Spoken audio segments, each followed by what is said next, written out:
Parmi tous les sauriens, les varans forment un genre à part.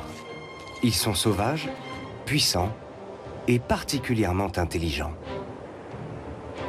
Certains sont énormes, d'autres minuscules, mais tous ont du caractère.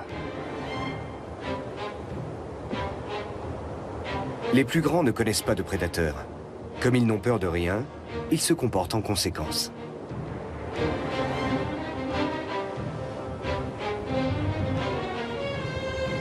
Des chercheurs ont voulu tester leur intelligence. Première conclusion, les varans sont curieux et apprennent vite. Grâce à une caméra miniature, il sera bientôt possible de découvrir le monde avec les yeux d'un varan.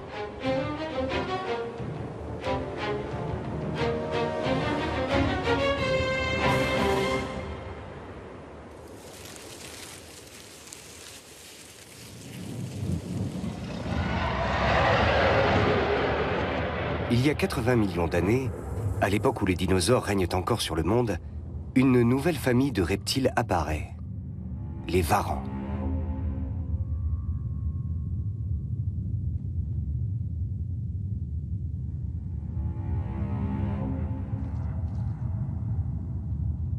Comme les bébés dinosaures, les petits varans sortent d'un œuf. Mais alors que leurs cousins grandissent et deviennent de plus en plus puissants, les varans restent dans l'ombre.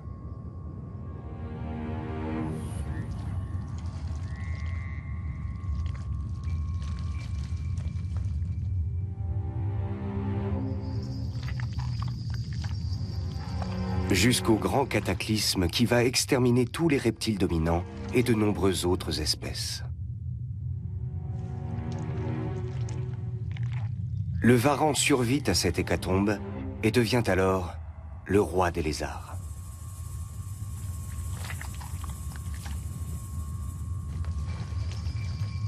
Aujourd'hui, la grande famille des varans compte une soixantaine d'espèces, dont la moitié vit en Australie.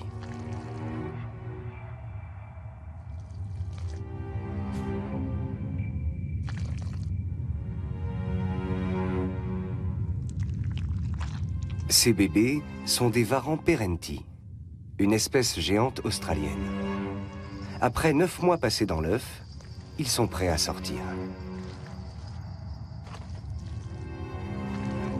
À la naissance, ils mesurent déjà 30 cm de long. Et même s'ils sont très vaillants, l'adaptation à la respiration pulmonaire leur demandera plusieurs jours. Avec leurs griffes acérées et leurs dents coupantes, ils sont parfaitement équipés pour la vie au grand air.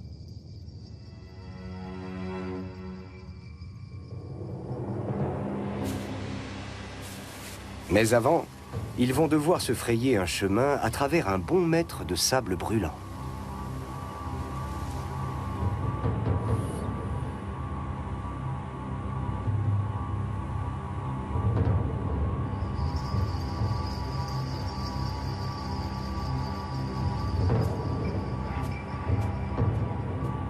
À peine éclos, ils ne peuvent déjà plus compter que sur eux-mêmes. Ils n'ont pas intérêt à s'approcher de leurs parents car ceux-ci pourraient bien les croquer.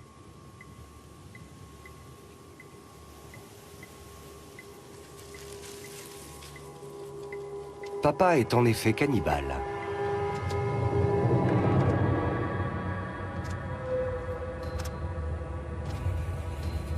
Le jeune père fait 2,50 m de long, soit 8 fois plus que son fiston. C'est le roi des varans australiens.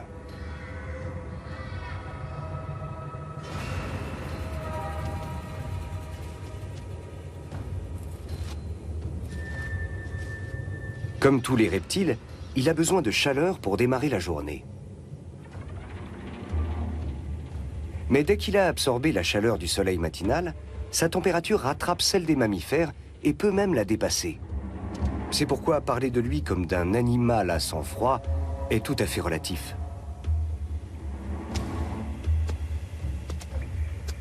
Une fois qu'il a fait le plein d'énergie, il se met en route. En vitesse comme en endurance, il n'a rien à envier aux prédateurs à sang chaud. Son terrain de chasse fait plusieurs kilomètres carrés. Le bush australien est un paradis pour tous les sauriens. Pas uniquement les varans. Loin d'être un milieu hostile, il regroupe une multitude d'écosystèmes très variés qui offrent un abri à d'innombrables espèces.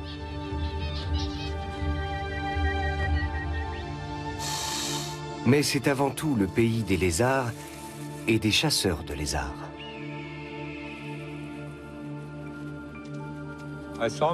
J'ai vu mon premier saurien quand j'étais tout petit et je l'ai trouvé très mignon. J'ai une chance énorme d'avoir pu passer toute ma vie à étudier les sauriens.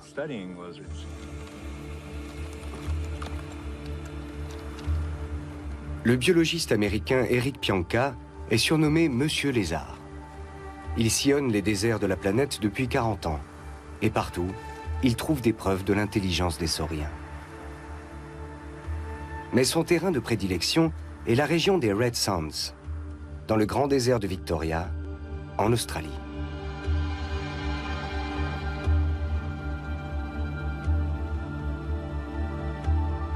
Le désert des Red Sounds a la particularité d'abriter 55 espèces de sauriens, dont 6 espèces de varans.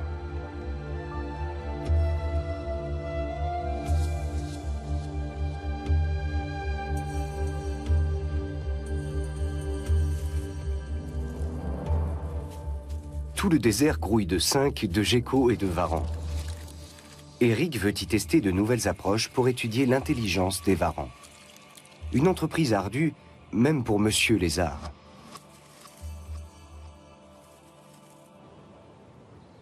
Un léger grillage métallique conduit les sauriens directement dans les pièges posés par Eric. J'espère qu'on va en trouver un grand. Eric et son assistant, Steven Goodyear, relèvent tous les jours, et ce 2 fois par jour, pas moins de 175 pièges. Une question les taraude. Comment autant d'espèces de sauriens peuvent-elles cohabiter ici?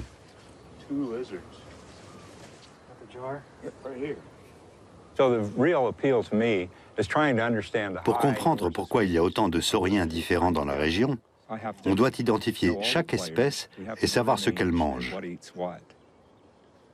De temps en temps, il m'arrive encore de faire de vraies découvertes. C'est très excitant d'étudier un écosystème aussi diversifié.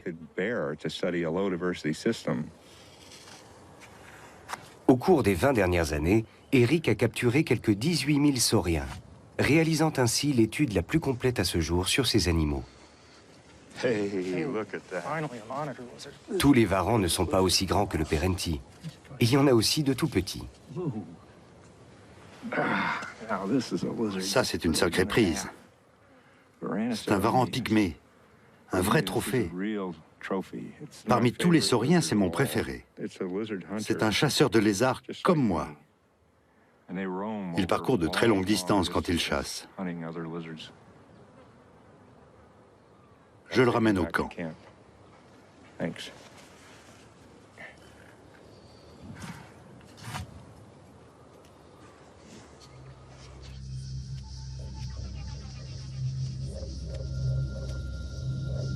Les bébés Perenti ont réussi à échapper à papa, qui n'a plus qu'à aller chercher sa pitance ailleurs.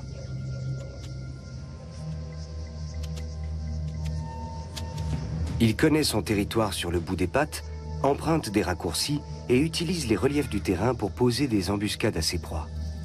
Cela lui évite des courses-poursuites épuisantes.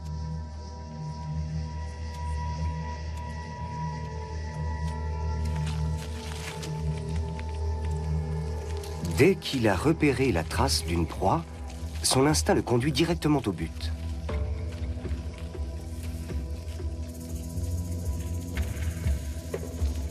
Aujourd'hui, il convoite un serpent brun commun, l'une des espèces les plus venimeuses au monde. Le serpent a laissé derrière lui une odeur qui lui est spécifique, mais qui s'est malheureusement mêlée à celle des autres animaux passés par là. Mais grâce à sa langue bifide, le varan Perenti va distinguer l'odeur du serpent des autres émanations. Il collecte sur sa langue les phéromones présentes dans l'air et au sol et les analyse au moyen de l'organe de Jacobson, situé dans sa gueule.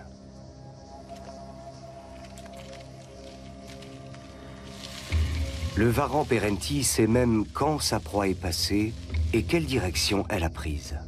jamais il ne suivra une mauvaise piste.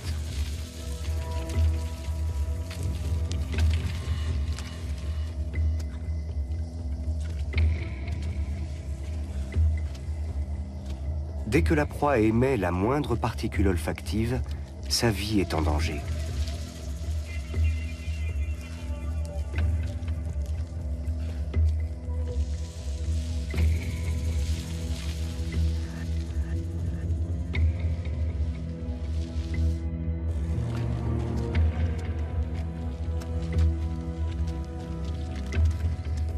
Un trou. Le serpent est peut-être sauvé.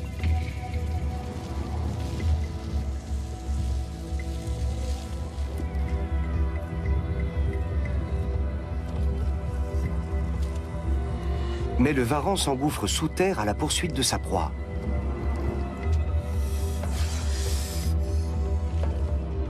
Le varan est venimeux, mais le serpent brun l'est 1000 fois plus. Une seule morsure lui suffit à tuer un homme.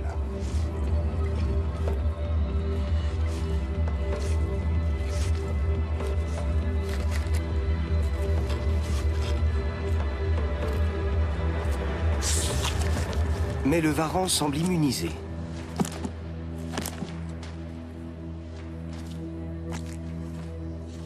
Le serpent brun est un sacré morceau. Comme le varan ne peut pas le découper, il va l'avaler d'un bloc, en commençant par la tête.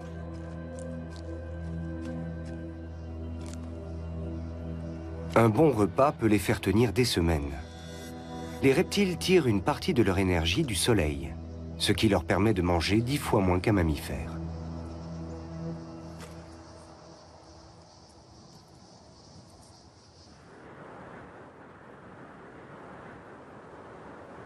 Un varan à queue courte se dort au soleil matinal.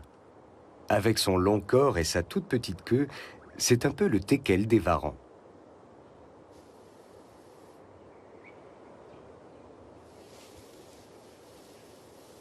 Cette espèce rare est aussi la plus petite du genre.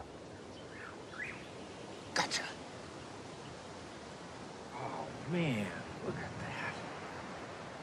This is an amazing lizard. Il est étonnant. C'est un vrai lilliputien. Regardez-moi ce démon. C'est drôle de le voir se comporter comme les grands varans. Mais lui, il ne sait pas qu'il est tout petit. Les écarts de taille entre varans sont impressionnants. Cette particularité est unique dans le monde animal. Le varan à queue courte et le varan de Komodo forment les deux extrémités de l'échelle. C'est la souris et l'éléphant. Le varan de Komodo habite les îles indonésiennes autour de Komodo.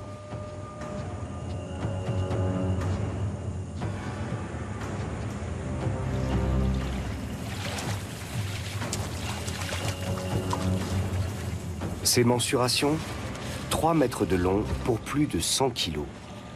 C'est le plus grand varan connu.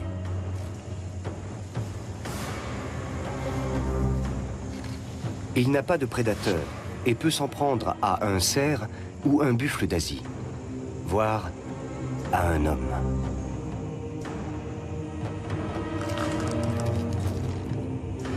Il est capable d'engloutir 80% de sa masse corporelle en un seul repas. Pour un homme, cela reviendrait à manger un steak de 60 kilos.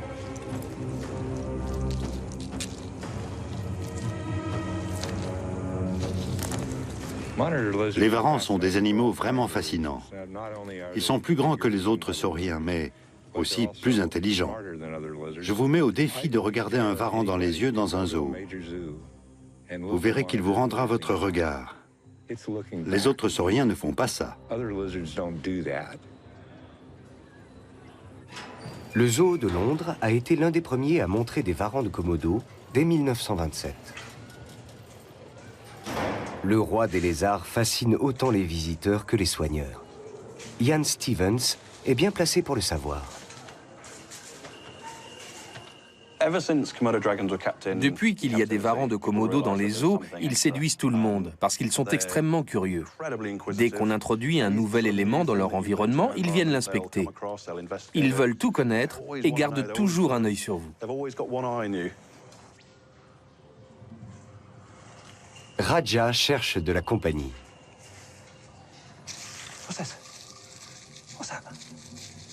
C'est un mâle de 10 ans, en pleine puberté. Mais sous ses airs d'horrible dragon, il peut se montrer aussi câlin qu'un petit chat.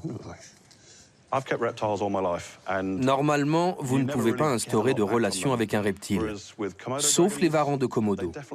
Ils recherchent la présence humaine. Quand on les caresse et qu'on s'occupe d'eux, ils vous montrent bien qu'ils apprécient. C'est très agréable pour moi comme pour tous mes collègues. C'est comme si on travaillait avec des mammifères.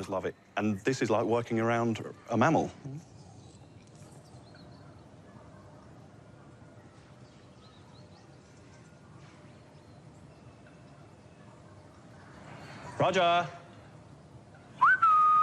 Oui. Raja réagit à certains exercices. Un comportement qui est habituellement réservé aux mammifères intelligents. Good boy. What's this? Come on. Up. Up. Good boy. Come on. Up. Up. Hey. Good boy. Good boy, Raja. Raja établit un lien entre la cible et la nourriture. On utilise la cible pour l'amener à se déplacer d'un point à un autre. Quand elle est hors de sa vue, il ne réclame pas à manger. Il reste calme, comme là. Mais dès qu'il la voit, il s'attend à manger. C'est un outil très utile au quotidien. La plupart des reptiles peuvent être dressés pour réagir à une cible, mais les varans sont beaucoup plus réactifs et apprennent beaucoup plus vite.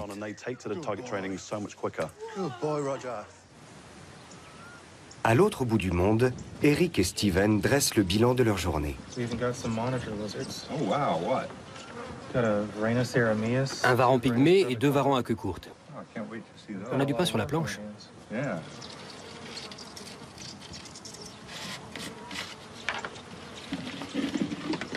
Eric étudie les sauriens des Red Sands depuis près de 50 ans. Disposer de données sur une aussi longue période permet de découvrir des modifications de l'écosystème et de comprendre les effets locaux du changement climatique. Les deux hommes travaillent ici à 400 km de toute civilisation depuis 2 mois déjà.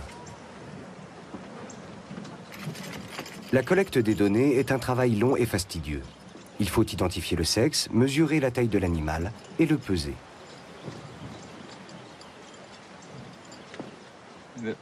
Voilà, 27,5.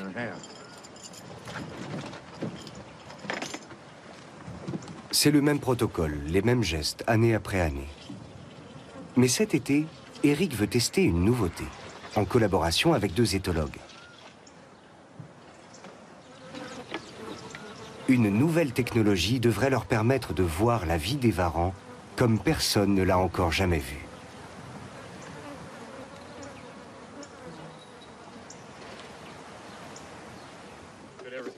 Christian Rutz et Lucas Bluff sont chercheurs à Oxford. Ils vont aider Eric à découvrir le monde avec les yeux d'un varan. Comment? En installant une caméra sur son dos.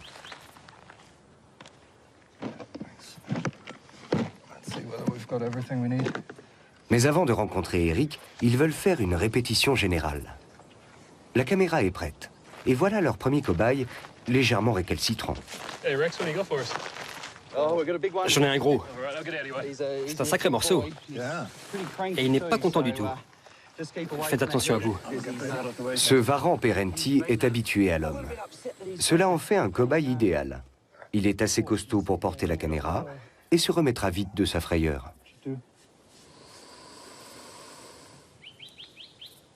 Le sparadrap partira à la prochaine mue. Les images sont transmises en direct à un récepteur mobile. La caméra est aussi équipée d'un émetteur radio qui permettra de la retrouver. Ça vous va comme ça? Oui. Alors, je vais attraper la queue. Reculez.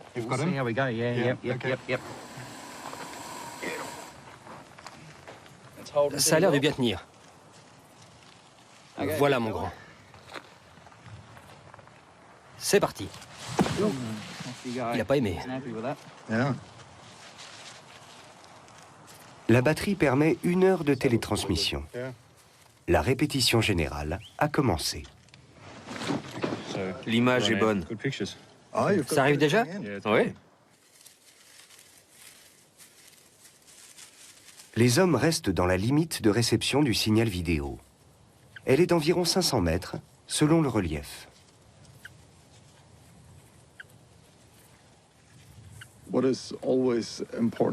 On cherche avant tout à comprendre comment fixer la caméra pour qu'elle ne gêne pas les mouvements et le comportement naturel de l'animal. Elle ne doit pas avoir d'effet sur lui. Christian et Lucas préfèrent que la caméra tombe plutôt qu'elle n'entrave l'animal.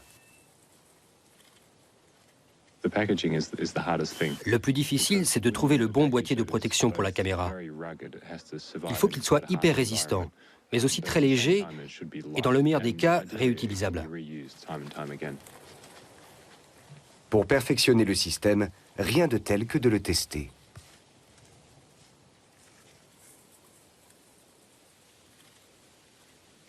Le cobaye explore le bush sans se soucier de la caméra qu'il porte sur le dos.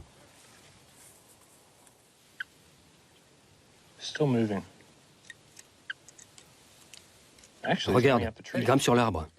Pas mal. Une vraie découverte. Car normalement, les varans Perenti ne se déplacent qu'au sol.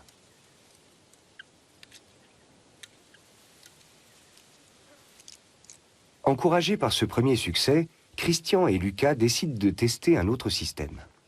Une caméra frontale avec une batterie fixée sur le dos. You guys ready? Yeah. Yep. Okay. Let's do it. Go for it. Cheers.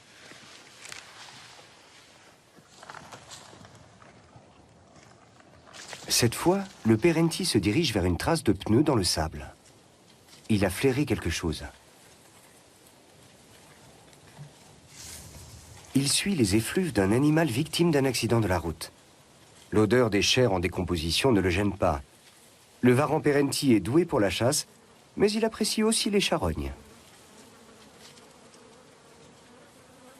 Quant à la charogne de lapin rôtie au soleil, elle dégage une odeur absolument irrésistible.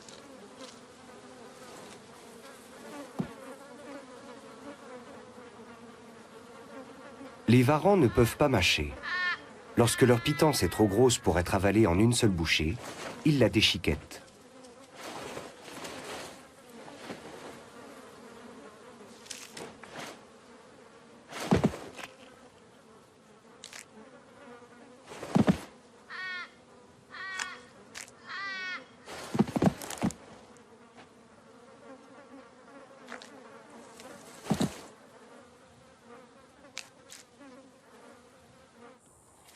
La répétition générale a été un succès.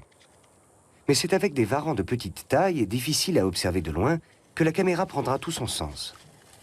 Par exemple, avec le varan de Gould. C'est un chasseur véloce presque impossible à suivre. Eric le connaît bien. Le varan de Gould lui chipe souvent les sauriens tombés dans ses pièges. Ses empreintes le trahissent. Et une minute, on dirait une empreinte. On va aller voir ça de plus près.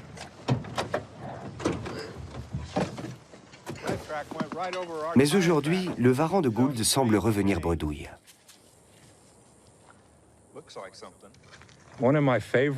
J'adore pister les sauriens à travers le désert des Red Sands. Quand je trouve une piste toute fraîche, mon cœur s'accélère. Je me dis, génial, une nouvelle piste. Je n'ai qu'à la suivre pour trouver un magnifique saurien. Une piste qui peut s'étendre sur plusieurs kilomètres. Voici une empreinte typique du varan de Gould. Comme il tape avec sa queue, son empreinte n'est pas continue comme celle du Perenti. Le plateau de Kimberley, au nord-ouest de l'Australie, représente 2/3 de la France, mais il est quasi inhabité.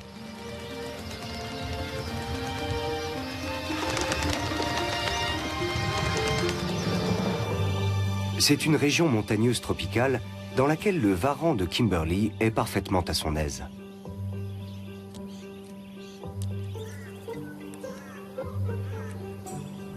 C'est un excellent grimpeur, agile et toujours affamé. Il raffole des petites proies.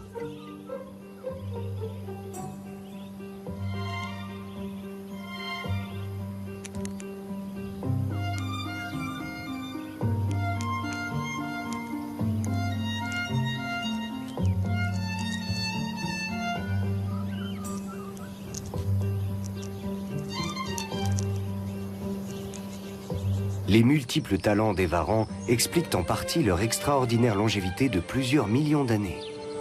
Tous savent courir, grimper, creuser et nager. Mais ça n'a pas empêché chaque espèce de s'adapter. Le varan de Mertens, par exemple, est un nageur hors pair. Sa queue aplatie lui permet de faire de puissants mouvements ondulatoires. Pour la chasse sous-marine, il est équipé de narines qui se ferment hermétiquement.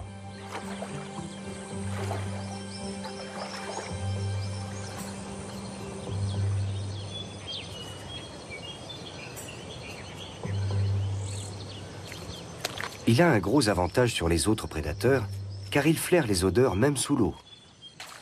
La nature a vraiment été généreuse avec lui.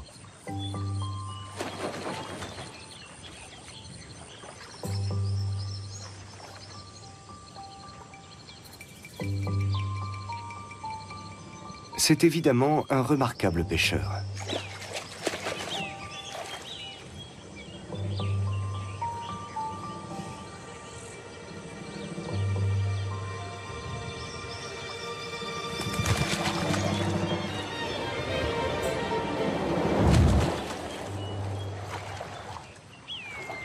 Mais le roi des lézards ne se laisse pas avoir si facilement.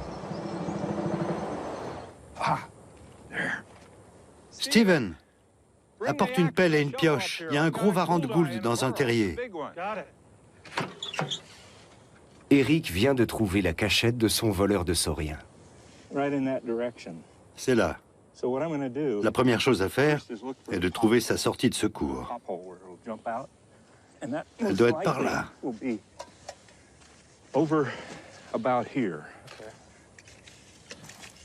Le terrier s'étend sur plusieurs mètres. Il comporte une sortie de secours, des impasses et des pièges. Après 2 heures passées à creuser, Eric et Steven touchent au but.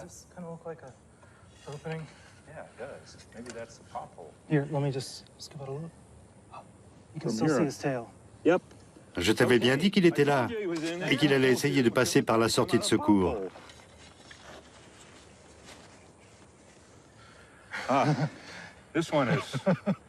Il est fort. Tu veux le prendre? Attention, il est très fort. Surtout, ne le laisse pas s'échapper.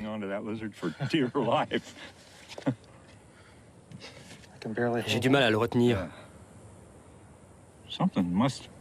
On dirait qu'il s'est fait mordre la queue, probablement par un varan Perenti. Il s'en est sorti in extremis. On retourne au camion?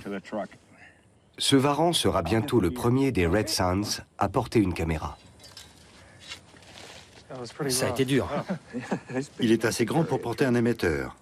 Il va plaire à Christian et Lucas. Loin du bush, à l'université du Tennessee, le biopsychologue Gordon Burkhardt étudie l'intelligence des varans. L'intelligence est une notion très complexe, même chez l'homme. On n'en a pas de définition. Donc nous préférons raisonner en termes de compétences ou de problèmes que l'animal doit résoudre. Un varan pourrait-il gagner une partie d'échecs? Pour Gordon Burkhardt, on n'en est pas encore là. Il faut d'abord procéder à une batterie de tests beaucoup plus simple. En laboratoire, le soleil est remplacé par des lampes chauffantes. Avant qu'on teste leur quotient intellectuel, les varans ont besoin de faire le plein d'énergie.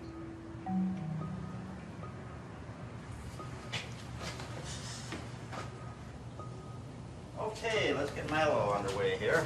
Come on, girl. Let's get your temperature. Comme le varan de Komodo du zoo de Londres, Milo est dressé. Il réagit à une cible pour obtenir une récompense. Hey, oh, that away. Alright, get temp boner. Okay, let's see. She's gonna get another target here. Une fois que les animaux ont su réagir correctement à la cible, on a voulu les tester sans notre présence. La question était, sont-ils capables de distinguer un objet légèrement différent d'un autre sans qu'on le bouge constamment sous leur nez, comme on a l'habitude de le faire? On a commencé avec quelque chose de simple à différencier, le noir et le blanc.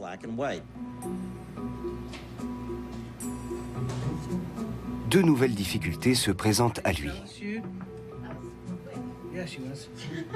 D'abord, il n'y a plus de cible mouvante susceptible d'éveiller la curiosité du varan, et donc pas d'indication visible de ce qu'on attend de lui. Ensuite, il y a deux balles.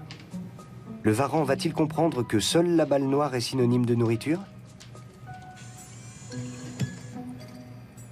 Au bout d'une vingtaine d'essais seulement, il frappe la bonne balle sans hésitation.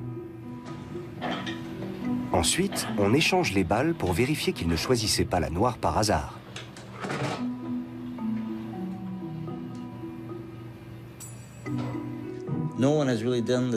Personne n'a fait ce genre d'essai avant nous. Les varans apprennent certaines tâches beaucoup plus vite que d'autres animaux, y compris des mammifères. On peut dire qu'ils sont aux sauriens ce que les primates sont aux mammifères. L'intelligence, c'est aussi la capacité à tirer des leçons de l'expérience et à s'adapter rapidement à une nouvelle situation, que ce soit en laboratoire ou dans la nature. En Thaïlande, les varans ont appris à s'adapter à un milieu très particulier. Le varan malais est présent dans toute l'Asie et peut atteindre 2 mètres. Les Thaïlandais le surnomment le petit crocodile.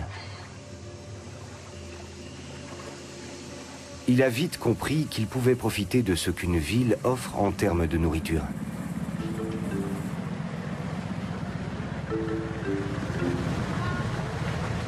Depuis, c'est devenu un vrai citadin. À Bangkok, il s'est établi dans les canaux et les parcs alentours. Il n'est pas difficile et mange aussi bien des aliments frais que des restes. Les meilleurs territoires se situent le long des étals de marché et le varan n'hésite pas à se battre pour obtenir sa petite place au soleil.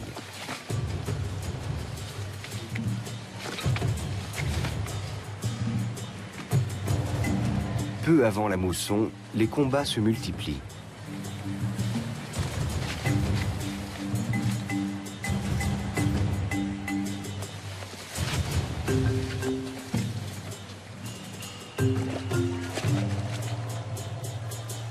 La mousson marque en effet le début de la saison des amours. Tous les mâles bombent le torse, prêts à se battre pour une femelle. Durant 2 mois, les varans vont rompre la solitude de leur quotidien.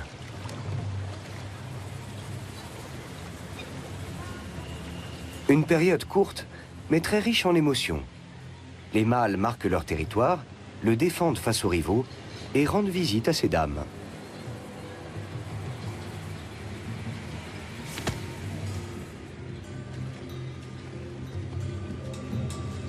D'après certains, la forte odeur que les mâles dégagent pourrait modérer les rivalités, car elle signale leur virilité aux autres.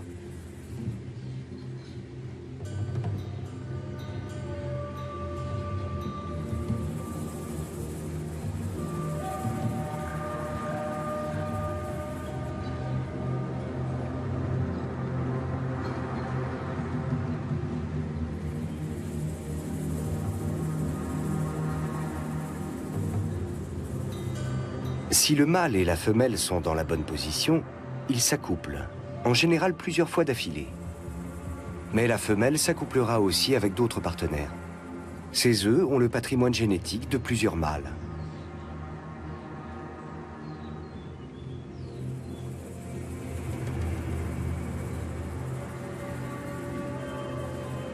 Comme cette femelle, recouverte par ses nombreux prétendants.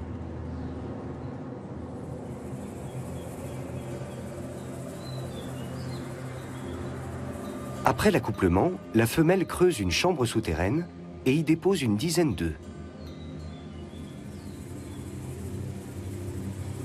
Dans 8 mois environ, les petits sortiront de l'œuf pour conquérir la ville à leur tour.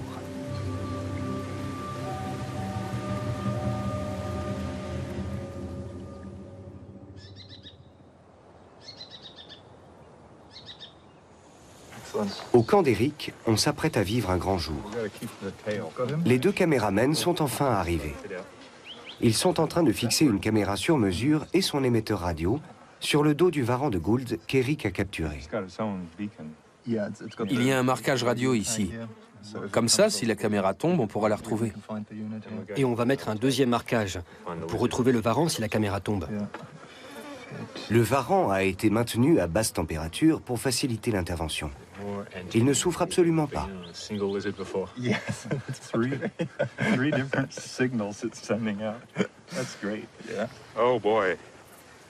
Voici l'instant de vérité. Le varan va-t-il accepter son sac à dos? Quand il va voir qu'il est libre, il va filer. C'est parti.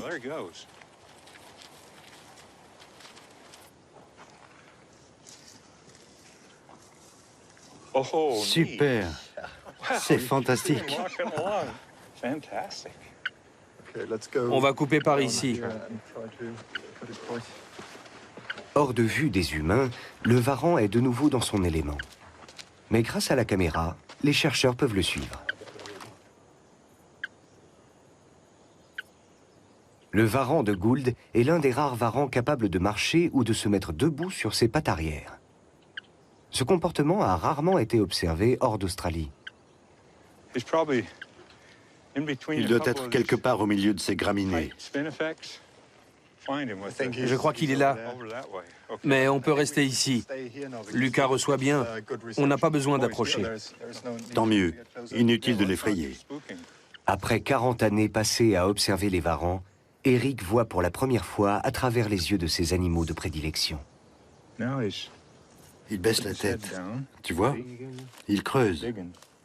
La nuit va bientôt tomber. Il creuse comme un fou. Sans le soleil pour le réchauffer, le varan perd ses forces et devient vulnérable. Je crois qu'il creuse son terrier pour la nuit. En 15 minutes seulement, le varan s'est creusé un abri. Je ne savais pas qu'il creusait aussi vite. Je croyais qu'il s'abritait dans un terrier déjà existant. C'est notre première découverte. Absolument. Dans quelques jours, la caméra sera de nouveau disponible. La première expérience s'est déroulée à merveille et a ouvert de nouvelles perspectives pour la recherche.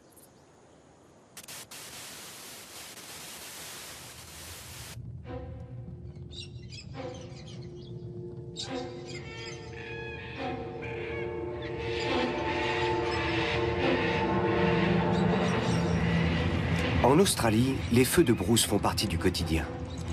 Mais le varan a appris à en tirer parti. Chaque animal a sa propre stratégie. La plupart prend la fuite. Le varan, lui, reste de marbre.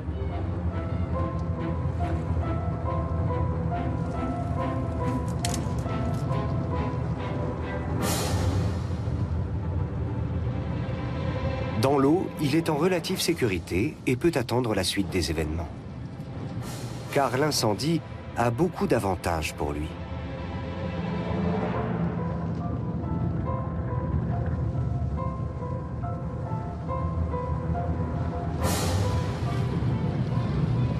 D'autres carnassiers, notamment les rapaces, sont attirés par les flammes.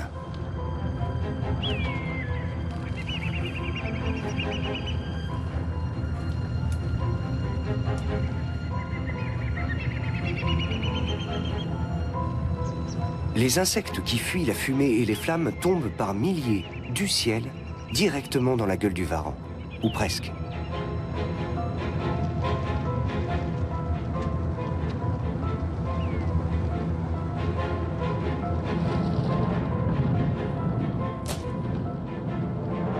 Mais pour la famille des varans, les feux de brousse ne sont pas qu'une distribution facile de nourriture.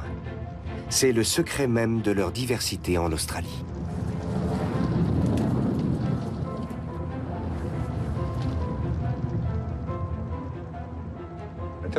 J'ai mis un moment à comprendre l'importance des incendies. Ils sont très fréquents. Ils sont généralement provoqués par un éclair. Et ils engendrent des modifications majeures de l'habitat au sol. Parce qu'ils ouvrent une brèche au milieu d'un environnement qui ne brûle pas. À force, ils finissent par créer une mosaïque d'habitats d'âges différents. Cette variété joue sûrement un grand rôle dans l'incroyable diversité des sauriens qu'on observe ici.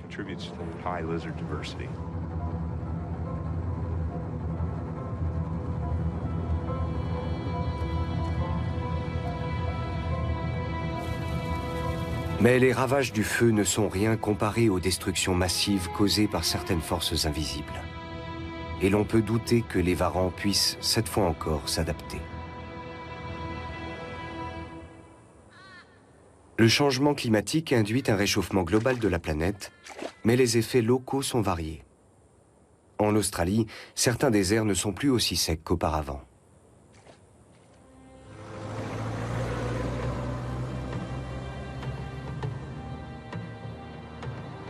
Eric observe des signes inquiétants depuis longtemps. J'ai vu de gros changements au cours de mes 40 années de recherche. Le plus visible est l'avancée des arbustes. Il n'y en avait pas autant il y a 20 ans. Il n'y avait que des graminées et des eucalyptus. Dans cette partie de l'Australie, les précipitations ont augmenté de 20% à cause du changement climatique. On observe aussi une baisse des populations de sauriens. Je ne pensais pas que l'homme pouvait avoir un impact sur des endroits aussi reculés. J'ai longtemps cru que les varans des Red Suns continueraient de courir le désert bien après l'extinction de l'homme. Mais je n'en suis plus si sûr. Nous devons absolument réduire notre impact sur la planète.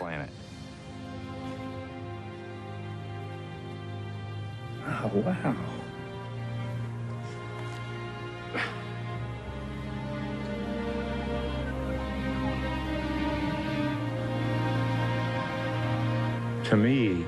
Les sauriens me sont très précieux.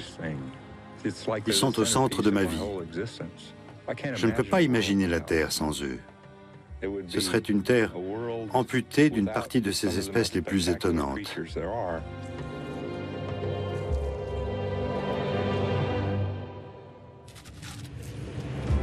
Les varans ont été assez intelligents pour survivre aux dinosaures et aux grandes glaciations. Souhaitons au roi des lézards de résister encore longtemps.